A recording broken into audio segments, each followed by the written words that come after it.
Hey, it's Dr. Barry with Second Mission. Today's day 14. The miracle, or I should say miracles, that I never saw coming. So today's going to be a little bit of a longer one, so please hang in there with me. It's a pretty cool story, so I'll get right into it. I had planned on always going back to Maine, to my birth town, to see where I was born and to see the town. And I had plans, I had reservations many times, and things just for some reason, one reason or another, hurricanes, things like that, just it never worked out. So after I found out who my dad was and getting in touch with the family, we had decided to go up to Maine around the 4th of July, holiday, especially because the 4th of July in Eastport is a really, really special time to visit that town. That town, Americana, they really celebrate the 4th of July. Main Street, it's all decorated. They have all kinds of events and parades. There's a destroyer that pulls into the port and you can tour it. It's almost like a homecoming. Like a lot of people go back around that time. A lot of my birth family, my cousins, they all go back at that time. It's like a family homecoming, as well. So it was a really great time to go up there, to not only meet my family, but to visit the town for the first time. And so we started in Bath, and I was able to see my home where I was born, visit that hospital, and I got to meet some of my mother's side. We had a really great time in Orr's Island. We had a lobster party, and got to meet some uncles and cousins, and it was really special. And then we went to Acadia for a few days, and we hiked it out. And then we went to Eastport. We were there for 5 days. And during those 5 days, one of the first amazing things that happened was I met my half brother Chris. So I met my brother Chris, and he looked like me, walked like me, and it was amazing. I never in a million years dreamed that not only of meeting birth family, but to have a half brother. And so I got to spend time with Chris and his wife, and it was really cool. But the coolest thing was what Chris did, for me. He had been given my dad's flag at his ceremony when he passed, the military ceremony, and they gave him the American flag and the bullet casings from the salute.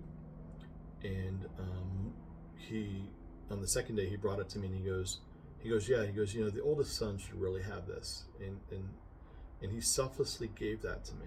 And it was almost like I finally, I had a piece of my dad given to me by my brother. And so that was the first miracle, and so special, so unexpected, so selfless. I'll always be eternally grateful and bonded with my brother for that. And then I met some of my dad's friends, heard some really crazy stories and some special stories, and the town loved him. You know, um, you know, coming back, just growing up there, but then what he did, he just was so impactful in that community. Um, Day before we were supposed to go home, my Aunt Paula calls me and says, "I have some news for you." And I was like, "Okay, well, what's going on?" He goes, "Well, a couple of your dad's friends about a week ago wanted to do something special to honor him. And so they really were looking to find out what had happened and where his medals were. And they located a guy named Doug who thought they had an idea of where they were. So Alan and Jerry called me. We had a conversation, and they're like, "Yeah, we think we know where your dad's medals are, and we want you to meet us there tomorrow in Bangor at Maritime Coin." That Doug had located them. He knew the guy who purchased them, and wanted us to all meet there. So the day that we're leaving to go back to Boston to fly out, we stop in Bangor, and we walk up to the shop, and Alan and his wife, Jerry and his wife, come walking up, and Jerry's wife had actually dated my father, back in the day, and they were close, and he was very special to her. And when she saw me, she started crying, and it was just unbelievable, you know, to to meet them, and to all of a sudden they see Tom's son that they never knew of, and so it was really emotional. And so we go inside after that, and Paul comes out and he brings out the medals and he starts to go over them, one by one, and he says, "Yeah, somebody came in about 10 years ago with these medals, and in the certificate, and I thought it was really odd, and they they sold them.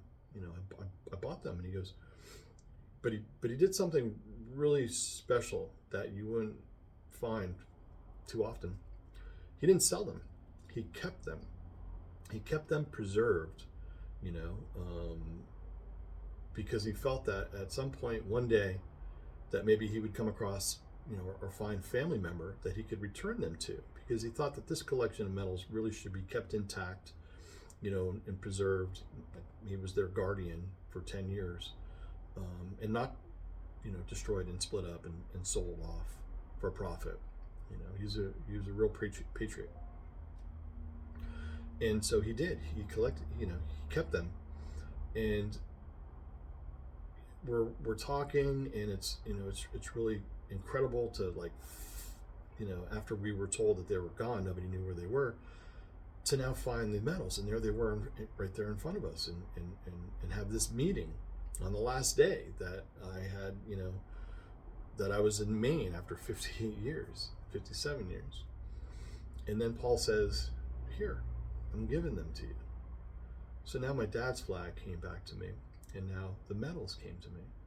And I was just, incredible. I was in shock. I just, I couldn't believe everything that I had found, everything that I had been through, reconnected with family, accepted by them, and, brought back home.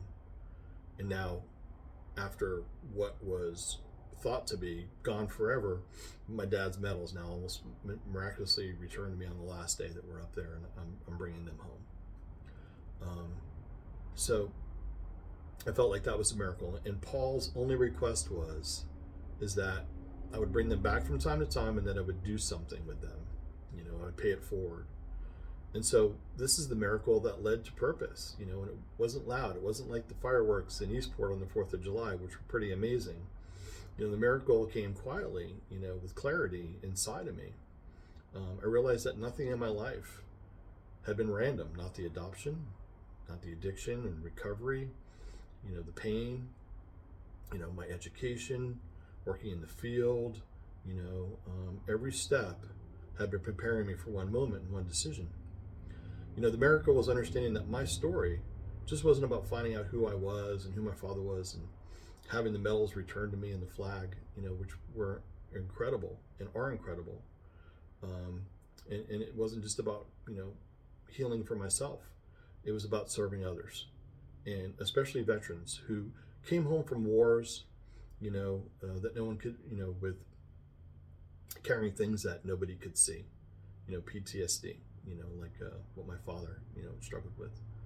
And my purpose became clear. And tomorrow I'm going to tell you about the decision that turned the purpose that I was now given into a mission. So please see me tomorrow.